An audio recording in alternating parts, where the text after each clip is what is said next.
TED d'un mec qui s'appelle Simon Sinek. C'est absolument éblouissant. Et si vous pouvez la voir, faites-le. Je vais vous le faire en 1 seconde et ça dure 20 minutes. Et en fait, il parle du pourquoi. C'est le why marketing. Et il dit, il y a le Golden Circle. Donc je vois plein de gens qui l'ont déjà vu. Mais pour les autres, donc je vais juste en parler. Et le Golden Circle, c'est 3 cercles. Au milieu, il y a le why. Non, pas au milieu, enfin, oui, au milieu du cercle. Donc, le pourquoi, mon geste. Traduisons. Il y a le pourquoi, après il y a le comment et après il y a le what, le quoi. En fait, le vrai problème de beaucoup d'entreprises, c'est qu'elles se concentrent sur le quoi, elles parlent des fois un peu du comment et elles oublient le pourquoi. Et si on prend un exemple précis, par exemple, on prend Apple parce que c'est tellement évident et qu'on va prendre Toshiba de l'autre côté parce que c'est le premier qui me vient à l'esprit. Ben, chez Toshiba, vous achetez du quoi? Vous achetez un ordinateur. Du coup, vous n'avez aucune envie de racheter derrière. C'est juste un ordinateur.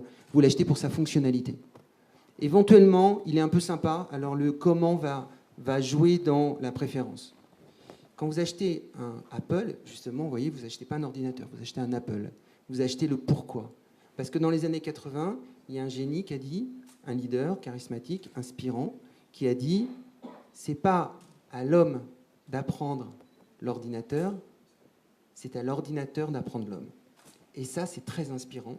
Et du coup, c'est pour ça que ça a créé une espèce de secte géante, que maintenant Apple, ça vaut 700 milliards de dollars, et qu'on achète du Apple pour le pourquoi. Mais après, évidemment, il faut être très fort sur le what et sur le quoi et le comment. Évidemment, le comment, ça a été le design, et le what, ça a été des produits merveilleux.